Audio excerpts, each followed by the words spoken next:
Bueno, como lo anunciamos antes de la cortina musical elegida por el señor Francisco Acosta, operador técnico y responsable también de la transmisión en vivo vía streaming por el canal de YouTube de Radio Sudamericana, Tango Fusiones esto, ¿no? Francisco, ya como lo anunciamos que en este bloque nos va a acompañar un diputado nacional, pero dejamos la intriga de qué diputado nacional se trata. No es un diputado nacional por la provincia de Corrientes, sino diputado nacional por la provincia de Formosa, con quien siempre consultamos telefónicamente, y como está visitando la ciudad de Corrientes porque vino a una actividad académica, aprovechamos y lo invitamos aquí en estudio, a quien agradecemos. Diputado Fernando Carvajal, ¿qué tal? ¿Cómo le va? Buenas noches. Buenas noches, Liliana, ¿cómo estás? Un gusto siempre estar contigo y acá en Sudamericana. Gracias a usted y empezamos por lo último. Está viniendo de la Facultad de Derecho de la UNE. Así es, donde la cátedra B de Derecho Procesal de la doctora Aromí, en este caso fue una actividad que hizo la doctora Patricia Barbis. Hicimos un juicio por jurado simulacro como parte de la actividad académica de la cátedra. Perdón, no toque los cablecitos ni la pata del micrófono porque sale todo al aire. Bien. Un juicio por jurado simulado, pero real en el sentido que el jurado fueron ciudadanos reales que se inscribieron voluntariamente frente a una convocatoria y bueno, y resolvieron el caso demostrando que lo que venimos pregonando desde hace mucho tiempo funciona. Por si hiciera falta nuevas demostraciones, porque solamente hay que cruzar el río y acá en Chaco, acá enfrente nomás, los amigos chaqueños desde hace varios años vienen demostrando que el juicio por jurado es una herramienta extraordinaria de legitimación del Poder Judicial y de las decisiones judiciales y en consecuencia un elemento indispensable para la paz social. ¿Hace cuántos años que ya el Chaco tiene ley de juicio por jurado y que la vienen implementando? Ya va por el tercer o cuarto año, hay creo cerca de 100 juicios por jurados que se han hecho. Se han hecho juicios en todas las jurisdicciones, en el interior, en el impenetrable, ya se han hecho juicios por jurados con jurado indígena. La verdad que es una experiencia extraordinaria y además esto no es solo Chaco, ¿no? Se repite en otras 10 provincias argentinas. Que ya está instituido. Que ya está instituido. Hoy hay más ciudadanos viviendo en regímenes de juicio por jurado que fuera de él, tomando en cuenta que ya rige en Mendoza, rige en Santa Fe, en Entre Ríos, en Córdoba, con algunas características, pero rige en Córdoba, en Provincia de Buenos Aires, en Chubut se ha aprobado, en Ciudad Autónoma de Buenos Aires se ha aprobado, es decir que es una ola que es imparable, pero bueno, hay algunos lugares que todavía resisten, como Corrientes, como Misiones y Formosa, que no solo no tienen juicio por jurado, sino que ni siquiera han hecho el pase al acusatorio todavía en el caso de Formosa y de Misiones. Cosa que Corrientes sí. Que Corrientes ya dio este importantísimo paso, que es un paso adelante de enorme trascendencia, pero que no debería Corrientes perder más tiempo y empezar con la implementación del juicio por jurado. ¿Que está en el nuevo Código Procesal? Sí, está contenido, pero hace falta además la ley especial regulatoria, que digo, ya los modelos de leyes están ya, no requieren ningún esfuerzo intelectual hacer una ley de juicio por jurado, lo que único que requieren es decisión política, un gobierno y un superior tribunal de justicia dispuesto a hacerlo. Así que creo que es el momento que Corrientes de este paso adelante. De nuestra parte estamos discutiendo en el Congreso de la Nación para que el código, para una ley de jurados en el orden federal, con una competencia muy amplia. A ver, pero antes de entrar allí, Sí. A ver, corríjame, porque usted trabajó para el nuevo proceso penal en la provincia de Corrientes, y si mal no recuerdo, ya con el primer modelo de Código Procesal Penal que presentó el INESIP y que el doctor Rubín era presidente del Superior Tribunal de Justicia acompañando ese proyecto, era legisladora provincial María Inés Faggetti. Y ella allí en esa oportunidad, hace como, no sé, 15, 16, 20 años atrás, ya había presentado un proyecto de ley de juicio por jurado. O sea que no es nada nuevo, estamos hablando de 20 nuevo, años estamos atrás, hablando de 20 Corrientes. años atrás. Fue una de las primeras provincias que se presentaron proyectos de ley de juicio por jurado. También fuimos una de las primeras que presentamos proyectos de código, estos antecedentes que vos estás señalando, pero no fuimos la primera en lograr aprobarlos, ¿no? Pero bueno, en la implementación del Código Procesal Penal Acusatorio siempre es un paso adelante imprescindible. Se lo dio acá en Corrientes. También hemos logrado que se avance ahora en el orden federal. Era un proceso que venía parado. Esto le reconozco a este gobierno esta voluntad de avanzar en la implementación del Código Procesal Penal. La verdad es que hay que decir, así como soy muy crítico del gobierno de Milei, también debo decir que en este sentido el Ministerio de Justicia ha mostrado una voluntad real de avanzar y se está avanzando. Creo que el año que viene ya va a comenzar a regir acá en Corrientes. Si en el medio nosotros logramos que el Congreso apruebe la ley de juicio por jurado en el orden federal, bueno, el impacto va a ser grande porque esto se va a extender en todo el país. Bueno, recién dialogábamos con Marcelo Hanson, que es uno de los abogados defensores que actúan en la causa de Loan, ¿no? El caso Loan, como le llamamos comúnmente. Y él recién nos daba este dato, que la jueza federal de Goya, Cristina Poser Penso, solicitó a la Cámara Federal que la implementación del nuevo sistema procesal penal, o sea, todo a través de audiencias orales. Así que teman desde lo periodístico para consultar con la Cámara a ver cuál será la decisión. Sí, el nuevo código, la gran ventaja que tiene para ese tipo de casos es lo que se llama la desburocratización de la investigación criminal, el hecho de abandonar la lógica del expediente. Es un caso donde la complejidad que ha tenido, sumado a la burocratización que a veces tiene el viejo código, lo único que hace es dificultar todo de manera muy notable. Sin ninguna duda que el modelo acusatorio y sobre todo el modelo desburocratizado, esto que no pretende juntar pruebas desde el primer momento, sino que abre los abanicos de investigación a todas las hipótesis, con un buen sistema acusatorio y con una buena coordinación entre los distintos sujetos que tienen que intervenir en esto, estos casos deberían tener un tratamiento muy diferente al que han tenido, sin duda. Y a nivel nacional, usted es el autor de un proyecto de ley que ya lo presentó, ni bien asumió, creo que como diputado nacional. La historia viene más o menos así. Yo ni bien asumí, había presentado un proyecto de ley que era, yo no quiero, la verdad es que hay poco de autoría propia en esto, porque ya está todo muy escrito, muy analizado, muy pensado qué es lo que hay que hacer. Nada que se invente. No hay nada que inventar, no hay ningún mérito intelectual notable en decir en la elaboración de esos proyectos. Yo lo que hice fue... Ya está todo estudiado. Está todo estudiado y está todo escrito. Presenté ese proyecto, lo que hice fue una gestión política de lograr que gente de distintos bloques lo firmara. Lo firmó desde Juan Manuel Pedrini, el Chaco de Unión por la Patria, Margarita Stolbizer, de distintos partidos firmaron ese proyecto. Ese proyecto después viene casi sin cambios en la ley bases que manda el presidente Milei. Recuerdo. Casi sin cambios.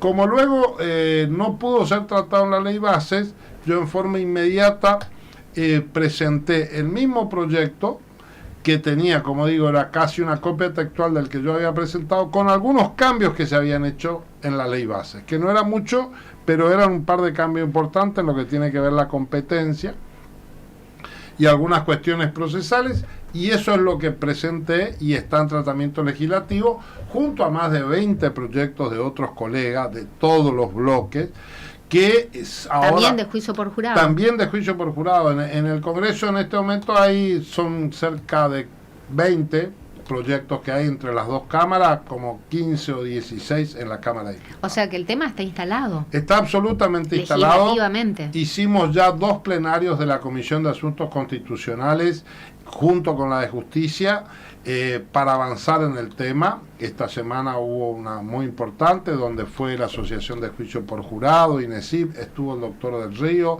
dando su testimonio, y en realidad ya lo que nos queda ahora en adelante es sentarnos a puntear cuál de los textos en definitiva es el que vamos a dictaminar, pero yo estoy muy optimista de que muy rápidamente vamos a lograr avanzar. Hay 2 o 3 temas que son los grandes temas de discusión. Por ejemplo, si el veredicto del jurado tiene que ser unánime o no. Nosotros no tenemos ninguna duda que sí tiene que ser un veredicto unánime. Hay algunos que tienen temor de que no se va a alcanzar. La experiencia demuestra que sí. Más del 96% de los casos los jurados logran veredicto unánime, sea de culpabilidad o de inocencia. Entonces el sistema funciona perfectamente, ya está aprobado y hay que avanzar y vamos a avanzar. Y hablamos de jurados calificados con títulos, por ejemplo, ¿tienen que ser abogados? No, al contrario, los abogados no pueden participar como jurados, tampoco pueden participar los miembros de fuerza de seguridad, no pueden participar los altos funcionarios del Estado, no pueden participar los ministros de órdenes religiosas, de ninguna, un pastor. ¿Por qué? Porque la idea es que esta dinámica de funcionamiento del jurado sea entre pares, entre iguales. Y entonces... Estamos hablando jurado popular. Jurado popular, jurado clásico. Son 12 ciudadanos que deciden. Deciden, pero no deciden sin basamento técnico. ¿Por qué? Y esto es lo que hoy hicimos muy claramente en este simulacro. El rol del juez técnico son las instrucciones que le da al jurado, y la decisión judicial del caso en realidad la hace el juez técnico, que le da cuál es el marco jurídico sobre el cual los jurados tienen que resolver. Para explicarlo un ejemplo de cómo fue el ejercicio hoy. Hoy era un caso donde la fiscalía decía, este fue un homicidio culposo por imprudencia. ¿Sí? Esta era la calificación legal que hizo la fiscalía. Y la defensa decía, la mató otra persona, a la víctima. Entonces, sobre la base de esto, yo cuando tuve que darle las instrucciones al jurado, le dije, mire, ustedes son los jueces de los hechos. Ahora, si ustedes consideran probado de que este señor la mató a esta señora y que la mató por imprudencia, tienen que emitir un veredicto de culpabilidad. Si consideran que lo mató otra persona, un veredicto de inocencia. En base a esto, vayan y analicen todo lo que dijeron los testigos, las pruebas que presentaron, y digan, ¿es esto lo que dijo la fiscalía o es esto que es lo que dijo? ¿Cuál es la importancia que tiene? Yo hoy le di las instrucciones y le dije, la imprudencia, que es este concepto jurídico, es hacer más de lo que corresponde. Este es el concepto. Ahora le digo, el concepto final de qué es imprudencia y si en el caso hubo imprudencia o no, ya lo tienen que decidir ustedes. De acuerdo a los elementos que hay en la audiencia, se fueron aportando, tanto de una parte como de la otra. Saber y entender de los jurados acerca de qué es ser una persona imprudente. Y ese concepto de qué es ser una persona imprudente no es un criterio, no es un concepto técnico. Es un concepto que qué es ser imprudente tiene que ser definido y tiene mayor validez cuando lo definen 12 ciudadanos que discuten qué es ser imprudente, y si en ese caso fue o no fue imprudente. Bueno, pero yo, jurado, apenas terminé mi secundario, doctor Carvajal, y encima con unas notas me llevé, repetí, y ahora soy albañil, y me eligieron como jurado. ¿Y vos crees que un albañil no tiene capacidad para evaluar si alguien es prudente o imprudente? Pero es que, doctor Carvajal, yo soy apenas albañil, hice un secundario muy pobre, en una escuela pública, allá en el medio. Nosotros fuimos a la universidad y nadie en la universidad nos enseñó cómo evaluar si alguien es prudente. Bueno, pero un juez sabe más que yo. Sí, el juez sabe más que el albañil de derecho, pero de la naturaleza humana, de las reglas sociales de una sociedad, los dos saben iguales. Pero está poniendo la vida o la suerte de una persona en mi mano, que yo sí, de derecho, de leyes, no sé nada. Es que no necesitas saber apenas leyes. Sé levantar pared. No necesitas saber leyes. Porque la ley se la da el juez técnico. Vos lo que tenés que decidir, y eso no se aprende en ningún lado, es a quién de los testigos le crees. Y en eso puede ser mucho más sagaz, y de hecho lo es, el albañil, el hombre de campo, el ama de casa que se entrena con su hijo a ver cuándo le cree o no le cree a sus hijos, el maestro en una escuela. Esa persona tiene una experiencia de vida mucho más rica por su interrelación social, etcétera, quizás que la que puede tener un juez. Pero además la diferencia es que en el jurado no es la experiencia de una persona, sino es la experiencia de vida diferente de 12 personas que confluyen, que en la deliberación dan en el debate y la discusión y terminan decidiendo si creen a uno o creen a otro. Y así funciona, porque también le puedo decir, bueno, una cosa es Suiza, Alemania, Estados Unidos, lo que vemos por la tele, y otra cosa es Corrientes, doctor Carvajal. Bueno, y otra cosa es Chaco. Si el que cree que los chaqueños son más inteligentes que los correntinos, que se arreglen con los correntinos. Ni nunca. Y bueno, ¿pero por qué me dice el eso? El que afirma que un correntino no puede ser jurado porque le falta formación o porque le falta educación, le está faltando el respeto al pueblo correntino. ¿Por qué? Porque los chaqueños están haciendo magníficos juicios por jurado, y los chubutenses lo están haciendo, y los neuquinos también, y los mendocinos también. O sea, los correntinos podemos ser menos. Y un albañil, un albañil en Chubut o en Chaco puede ser jurado. Por supuesto. Perdón, tomo el ejemplo del albañil y sobra el tubo para... Son justamente un albañil, un trabajador manual, un campesino, aportan algo que el juez técnico no está en condiciones de aportar. Y esa es la validez que tiene. Ahora, no es que le damos el caso para que lo resuelva solo. Ese campesino o ese hombre común, esa ama de casa o ese ingeniero químico, porque puede haber pasado por la universidad, pero igualmente no tenés por qué saber a eso no es que se los deja solo, resuelvan ustedes. Hay un sistema que se compone de un juez técnico que le establece un marco, todo un juicio donde hay reglas de juego muy claro, y los jurados hacen lo que sí puede hacer cualquier persona, que es evaluar los hechos. Y eso, reitero, pensar que los abogados estamos mejor preparados para evaluar los hechos y para evaluar credibilidad de testigos es absolutamente falso. Nadie te enseña en la Facultad de Derecho a evaluar testigos, ¿sí? Ni decidir a quién crees o no le crees. Te enseñan leyes. Ahora, aprender leyes no tiene nada que ver con ver cómo le creo o no le creo a una persona cuando me está diciendo. La Constitución de 1853, la Constitución Nacional, ya en 1853 establece juicio por jurado, ¿no? Así es, y lo establece en 3 capítulos diferentes. Lo establece como una garantía al ciudadano, luego lo establece como un mandato al Congreso de que establezca el juicio por jurado, y por último lo establece como un mandato al Poder Judicial, ordenándole que los juicios criminales se terminen por jurado. O sea, ya en 1800.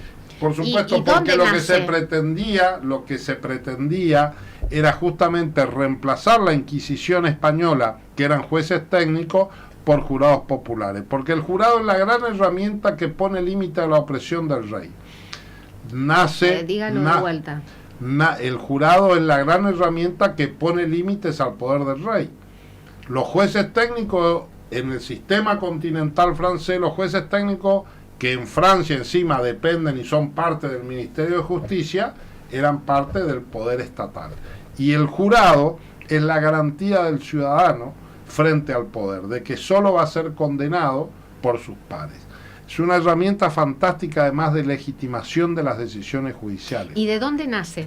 Porque si estamos hablando de la Constitución del año 1853... Nace de la Constitución y del sistema anglosajón, pero nosotros, la Constitución argentina toma el modelo anglosajón, y la insistencia tenía que ver justamente con cambiar todo el sistema inquisitivo español, Por eso nuestra Constitución dice: el Congreso promoverá la reforma de todas las ramas del derecho y el establecimiento del juicio por jurado.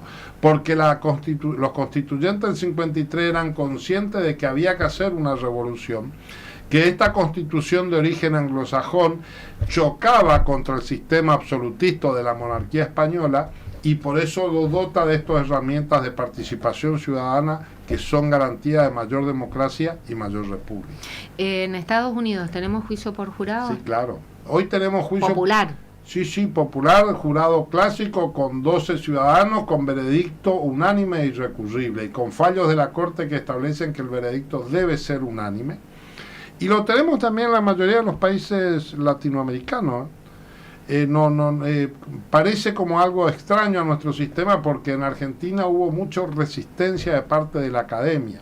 Y sigue habiendo. Y sigue habiendo, pero ahora ha cesado, sigue habiendo algunos. Se están abriendo. Pero sí, hoy hay más resistencia que de la academia, hay más resistencia de factores de poder, como puede ser Comodoro Pi, que no quieren perder el poder de juzgar a los políticos porque hacen negocios turbios con la política. Entonces, caso modelo juez Lijo, que claramente no quieren perder poder.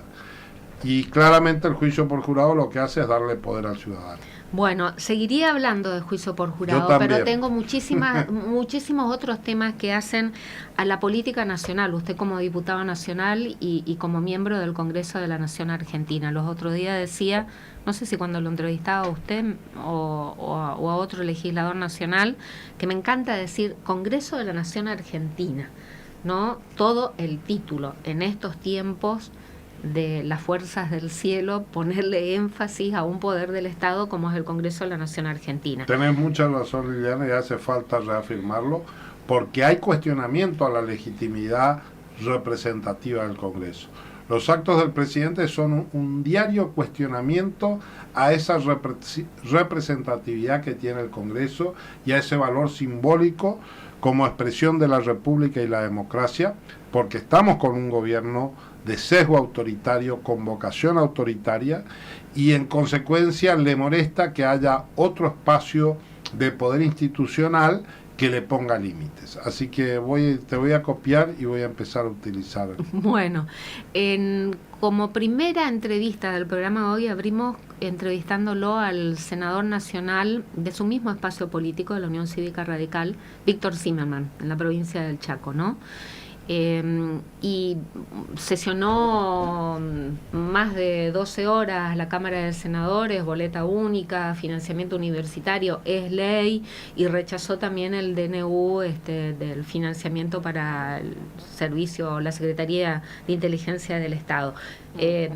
Con media sanción de la Cámara de Diputados, tanto boleta única como el financiamiento de universidades. Boleta única se le incorporó modificaciones, vuelve a la Cámara de Diputados, pero hablaba con el senador Simón, le decía qué escenario que se presenta desde lo político, que el Congreso, en uso de todas sus facultades, está trabajando y está trabajando activamente, trabajan las comisiones, sancionan leyes, consultan a especialistas de todos los temas, ¿no? Convocan al trabajo de comisiones, horas elaborando el proyecto, logran consenso, sale la ley y el presidente veta. ¿Qué pasó el miércoles? Que la Cámara de Diputados no pudo sostener la ley aprobada en relación a jubilados, diputado Carvajal. Bueno, pasó que hubo una enorme presión del Poder Ejecutivo sobre distintos diputados y algunos se dieron a eso, de distintos bloques, algunos provinciales, otros vinculados al justicialismo y también 5 radicales que pese a que la ley previsional fue una política y una decisión consensuada de nuestro bloque, que nosotros la impulsamos, que inclusive estos 5 diputados no solo la votaron y la acompañaron, sino que además en el recinto hablaron y fundamentaron por qué esa ley era buena, se dieron vuelta como gato en el aire y en este caso resolvieron no acompañar, luego de ir a una visita a la Casa Rosada a sacarse una foto con el presidente, que realmente resulta absolutamente inexplicable desde el punto de vista político,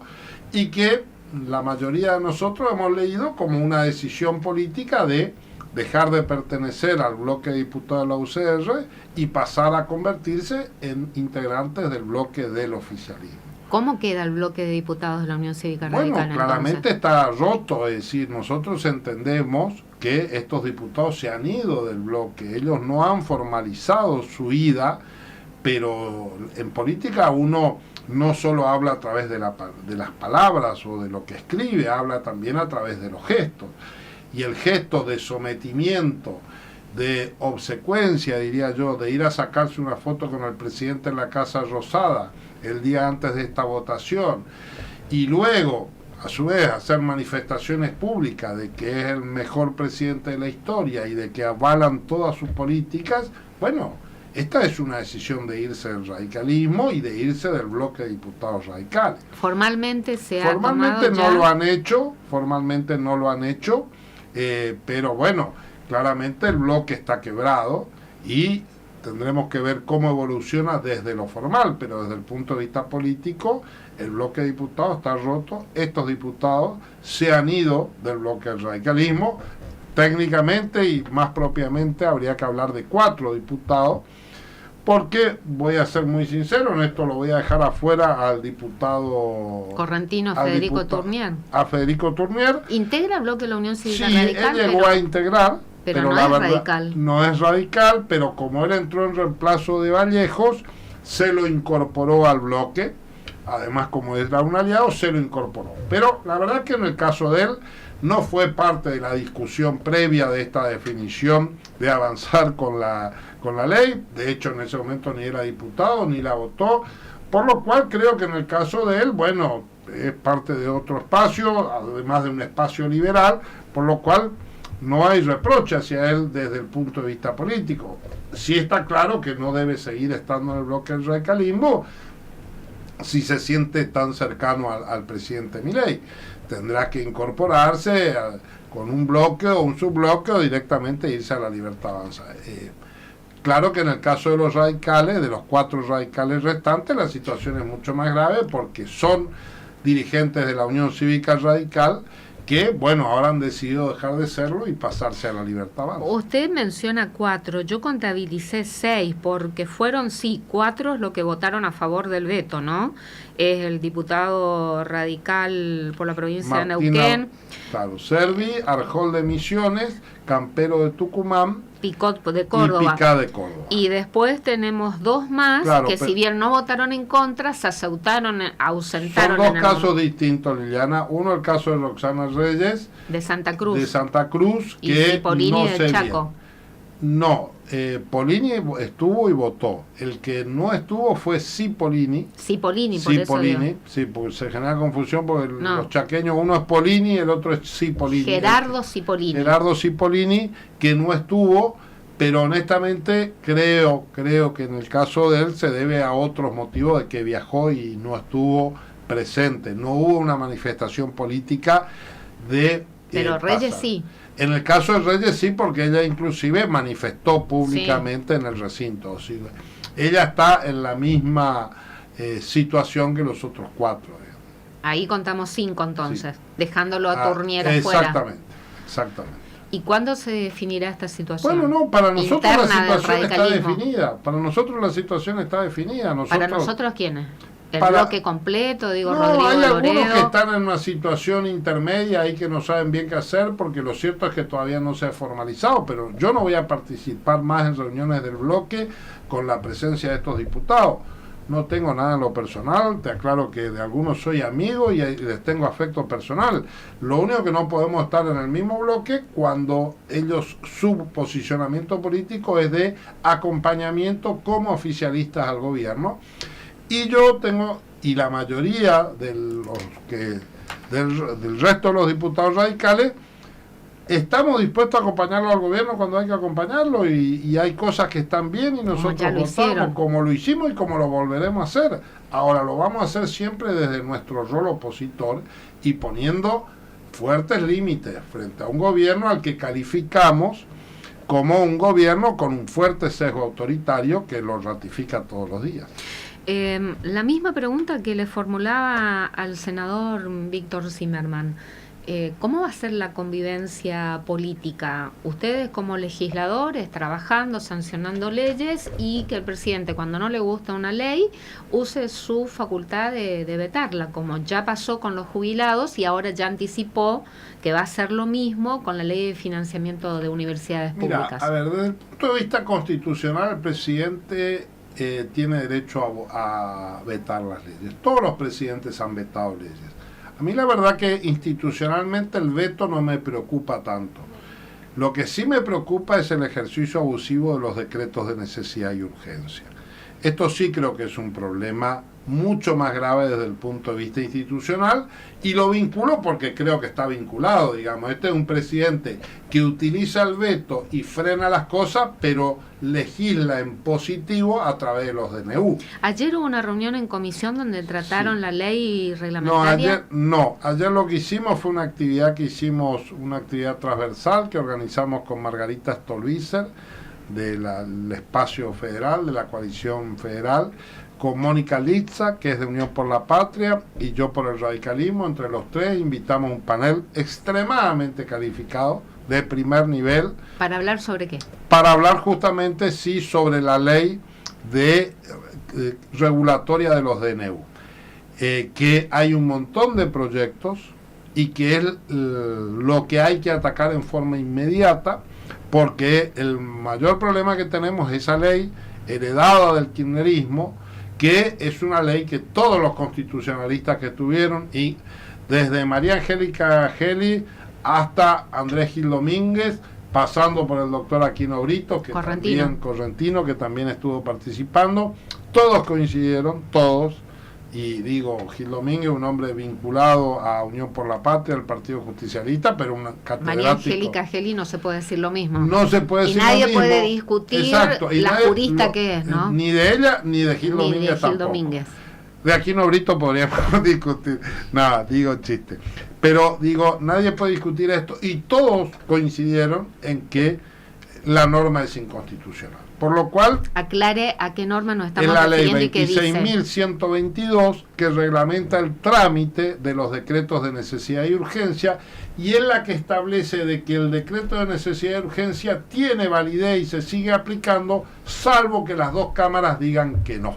Que fue lo que pasó ayer, cuando el Senado dijo no al DNU de los fondos de la CIDE. El resto de los DNU dictados por todos los presidentes, que han sido muchos, eso hay que decirlo, no es solo Milei, pero sí Milei lo ha llevado a un extremo superior por el nivel de reformas que está haciendo por vía de los DNU 70, por ejemplo. Por ejemplo, el DNU 70, pero sigue avanzando. Hay un montón de DNU más que por ahí pasan. Solo vemos el 286 o 386, creo que es el que el acceso reformó a la información pública. Bueno, ahí es un decreto reglamentario, eso no es un DNU, eso es un decreto reglamentario que el Poder Ejecutivo en la reglamentación ha excedido sus facultades. Porque restringe el derecho.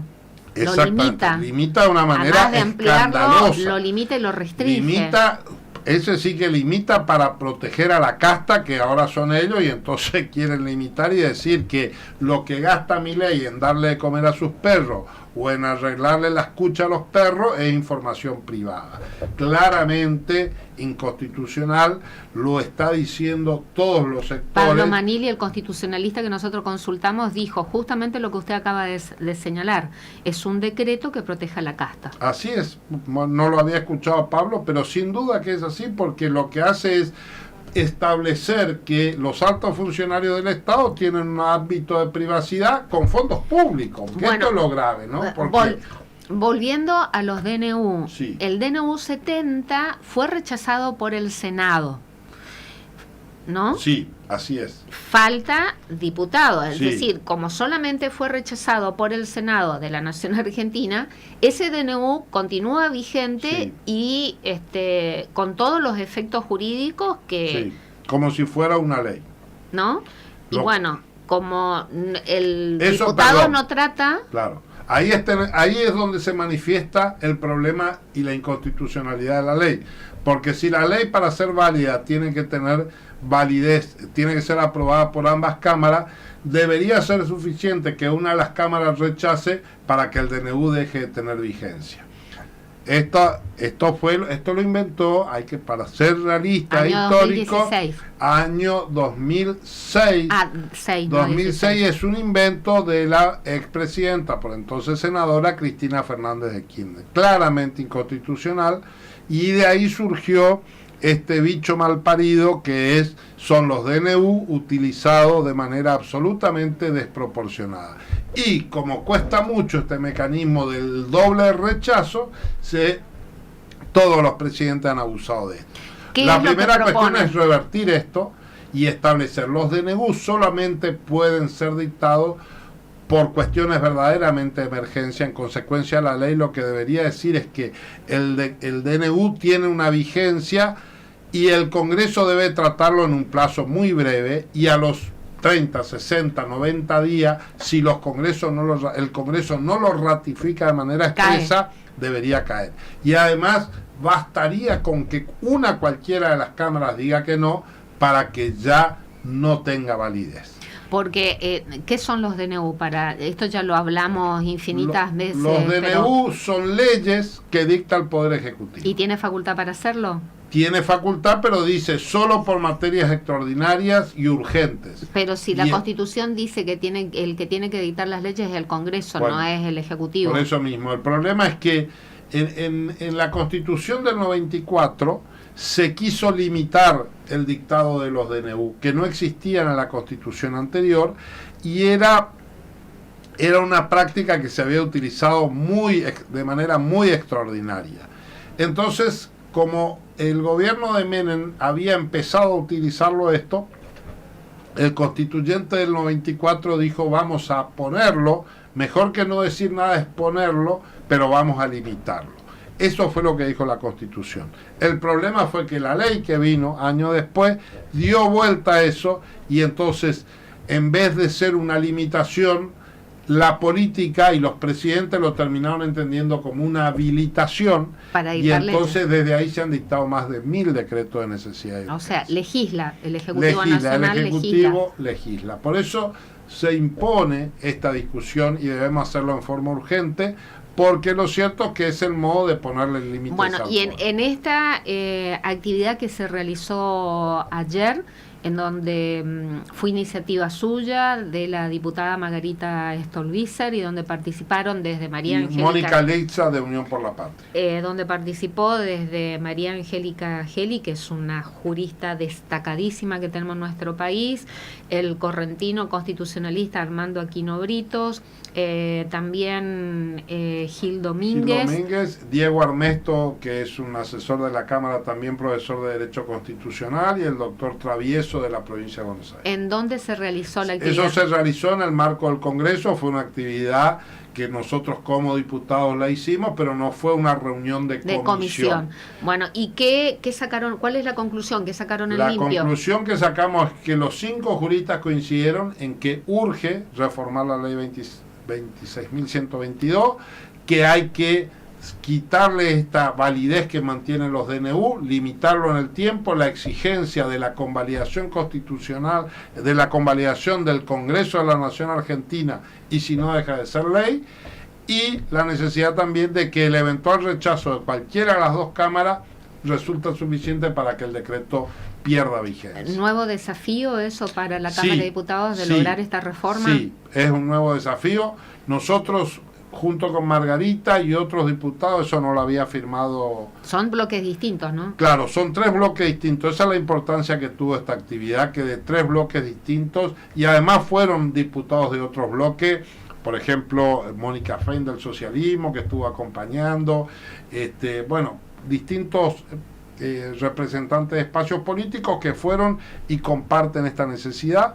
Nosotros ya le habíamos, porque proyectos hay un montón, yo tengo presentado uno, pero hay varios, y le hemos solicitado al presidente de la Comisión de Asuntos Constitucionales que comencemos a dar el debate Como no lo hemos conseguido y es una comisión que preside La Libertad Avanza, muy probablemente en algún momento intentemos hacer que el plenario de la comisión, el plenario del cuerpo, haga un emplazamiento a la comisión para que emita dictamen. Bien, concurrirá a la Cámara de Diputados el domingo 21 horas, concurre el presidente Javier Milei para presentar su proyecto de presupuesto general. Mucho éxito, que vayan empezando sin mí. Si no llego, porque no voy a ir. ¿Por qué? Porque no es un acto institucional, es un acto político que parece que el presidente de la Cámara le decidió prestar el ámbito geográfico, pero no es un acto institucional. Tenían dos caminos institucionales para hacer este acto que hubiese sido interesante y hubiésemos ido. Una era la convocatoria a una asamblea legislativa. Yo pensaba que era asamblea al principio. No es asamblea legislativa. Pero revisé la página oficial del Congreso de la Nación Argentina y está solamente en la página de la Cámara de Diputados. Dice 21 horas, sí, recinto, sí, presentación del proyecto. Y en la Cámara de Senado nada. Bueno, están confundiendo lo público con lo privado. Un camino era la Asamblea Legislativa. La otra posible hubiese sido que la Comisión de Presupuesto, que la presiden ellos, hubiese convocado a una sesión y ahí lo hubieran recibido al presidente. Eso no hubiese estado mal, porque la Comisión de Presupuesto normalmente recibe a los funcionarios del Ejecutivo para escuchar la cuestión del presupuesto, por lo cual si el presidente... El ministro de Economía, por ejemplo, ¿no? Claro, normalmente nunca ha ido el presidente, pero no habría ningún problema. Menos que un domingo a las 21 horas. Claro, pero horario claro, lo que pasa televisivo. Es que la comisión, eso, pero además la comisión tiene una dinámica donde si el presidente va, los diputados le podemos preguntar. Claramente lo hacen en el recinto para que él ir y manejar las reglas del juego y decir lo que él quiere y que el resto tengan que ir a aplaudir. La verdad es que nosotros el 1 de marzo, cuando asumió el presidente, fuimos, porque es un acto que está previsto en la Constitución, pusimos la cara, el cuerpo, sufrimos el desplante del presidente, lo aceptamos con hidalguía, pero era un acto institucional y era nuestra obligación hacerlo. Pero la verdad que yo ir a actos políticos del presidente Milei, aunque su amigo Menem le preste el Congreso para hacerla, no tengo por qué. Desde el lunes vamos a estar en el Congreso debatiendo punto por punto el presupuesto y viendo a ver cómo hacemos para que esto no sea un nuevo sufrimiento para el pueblo argentino.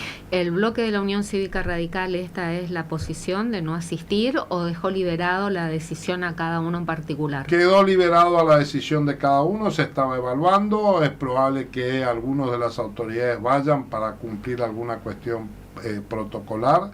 Pero bueno, seguramente los 5 que se pasaron a La Libertad Avanza, no tengo duda que van a estar aplaudiendo en primera fila, dando testimonio de su nueva pertenencia, digamos.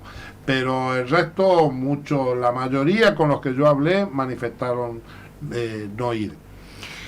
Susana Jiménez retrasó el inicio de su programa porque hablaba... Bueno, pero esto es muy habitual entre los shows, cuando se organizan shows de diferentes artistas o stand-up, es común que entre ellos coordinen para no pisarse en los horarios, por lo cual es muy probable que hayan coordinado los horarios de los dos shows. ¿Cómo van a ser, muy fina la ironía, más que fina, directa, vuelvo a insistir, ¿cómo van a convivir? Porque recién empieza Javier Milei, no llega ni a un año de mandato, y con toda esta irrupción de su modo de hacer, de gobernar y de hacer política, para convivir, digo, con la actividad del Congreso de la Nación Argentina y con esta modalidad de hacer política y logrando objetivos como es la de romper un bloque, en este caso la Unión Cívica Radical. Bueno, nosotros vamos a seguir trabajando con racionalidad y con sentido común. Esto requiere, en algunos casos, fortalecer el cuerpo y aguantar las descalificaciones que hace el presidente. Porque el problema lo tiene la política, no lo tiene Javier Milei. Sí, no sé si tenemos... Yo creo que el problema lo tiene el pueblo argentino. Totalmente, el que sufre las consecuencias. A ver, totalmente. El veto a la fórmula... perdón, el veto a la fórmula previsional no tiene razón en la política fiscal. Esto, no lo decimos nosotros que impulsamos la ley, lo dice Fundación Mediterránea, que más ortodoxo no hay, digamos. Economistas de derecha dicen de que es en extremo prudente y razonable la fórmula que impulsó la Unión Cívica Radical. Tiende a darle una mano a los jubilados, tiende que los jubilados no pierdan frente a la inflación, no es lo que nos gustaría, pero actuando con responsabilidad dijimos, esto es lo que hay que darle. El gobierno lo tomó, decidió que eso era una pelea contra el Congreso de la Nación. La decisión fue puramente política, dijo yo no quiero que el Congreso... Bueno, pero digo, las víctimas de eso no somos los diputados. No, las pero víctimas de eso son los... Pero el desafío de la política, de ver cómo trabaja con este modo de hacer política y de gobernar. Vamos a seguir haciendo lo que estamos haciendo, vamos a seguir impulsando las leyes y hasta que la ciudadanía empiece a marcarle límites. Nosotros de la política... Yo siento esto, y puedo equivocarme, yo siento que de la política le estamos marcando límites al presidente, pero el presidente hoy se siente avalado por un consenso popular. Mientras siga sintiendo eso, va a seguir actuando de esta manera. Lo único que le va a poner límites y va a permitir que el impulso que nosotros demos sea fructífero es cuando empiece el clamor popular fuerte y en serio. Vamos al caso universitario. Bueno, pero para eso está el protocolo ahora para meter palo en la calle, por ejemplo. Bueno, ahí vendrán escenarios de lucha y de disputa. A ver, pero lo cierto es que... A los jubilados lo gasearon y los apalearon. Sí, pero las movilizaciones que están ocurriendo y no son movilizaciones en extremo masivas, no son la marcha, recordemos lo que fue el 22, 23 de abril, la marcha de las universidades, fue un mensaje político muy contundente que hizo que el gobierno dijera cuidado y diera algún mínimo respuesta a la universidad. Ahora se viene el veto de las universidades. ¿Usted cree que realmente veta la ley? Sí, no tengo ninguna duda que Martín lo va a hacer. Lustó ayer ponía en duda eso, bueno, decía que no se va a animar, Martín, decían. Bueno, ojalá que Martín tenga razón. Ojalá, ¿por qué? Porque lo que nosotros queremos no es pelearnos con Javier Milei. Lo que nosotros queremos es resolver el problema de las universidades públicas. Entonces, ojalá que prime. Más, cuando se discutió el veto, Martín Tetaz, que tuvo discurso muy claro desde el punto de vista de lo económico y de que esto, de la razonabilidad, hasta último momento le pedía al oficialismo que reflexione y que se dé cuenta de que esto... Bueno, pero pedirle racionalidad y sentido común a este presidente y... Bueno, eso es lo difícil, bueno, Carvajal, eso es justamente el desafío que hace la política. Pero, y bueno, la política, vamos a hacer lo que tenemos que hacer, que estamos haciendo, que es todos los días estar firmemente dando los debates y planteando cuáles son los ejes de transformación. Pero reitero, el problema es político. Mientras el presidente se sienta empoderado por la falta de reclamos y se sienta avalado por las encuestas y se sienta que tiene margen para seguir, lo va a seguir haciendo. Yo creo que aún así, aunque la ciudadanía se vuelca a la calle, creo que no va a hacer caso. Bueno, no sé qué pasaría. Porque para eso tiene la decisión política del garrote, de utilizar la fuerza de seguridad, aplicando represión en la calle. 1 millón de personas en la calle reclamando que no se haga el veto, yo no sé si les resultaría tan fácil vetar. Mientras lo pida Carvajal, lo plantee Lustó en los canales de televisión y lo va a terminar vetando porque, bueno, a su vez tienen construido todo un relato absolutamente falso y mentiroso, porque digo, hay sectores de la sociedad que de buena fe creen que este aumento a los jubilados quiebra la caja del Estado. Y porque maneja también, pero lo instalan. Maneja la comunicación a través de lo que es el mundo y universo de las redes. Tiene un ejército de eso y tiene una política comunicacional que no la están pudiendo contrarrestar desde la política. Y también hay una sociedad que viene muy cansada y desgastada, que durante muchos años se le mintió y entonces... está dispuesta a tener esperanza, contra toda lógica y toda razón, está dispuesta a tener esperanza porque todos queremos pensar que mañana vamos a estar mejor. Y aunque no haya datos objetivos que permitan deducir eso, la sociedad sigue teniendo confianza en que mañana vamos a estar mejor, y por eso le sigue permitiendo a este presidente que haga cosas que a ningún otro presidente se lo hubiera permitido. Diputado Fernando Carvajal, muchísimas gracias. Ha sido un gusto, Liliana. Igualmente, que tenga buenas noches, y nos estamos despidiendo así ya del programa de hoy. Son las 21:52. Gracias, diputado Fernando Carvajal. Gracias, señor Francisco Acosta, en la operación técnica y responsable del streaming en vivo por el canal de YouTube de Radio Sudamericana, y Felicitas Barbosa en www.radiosudamericana.com. Nosotros nos vamos, nos despedimos. Buen fin de semana. Será chau. Hasta el lunes.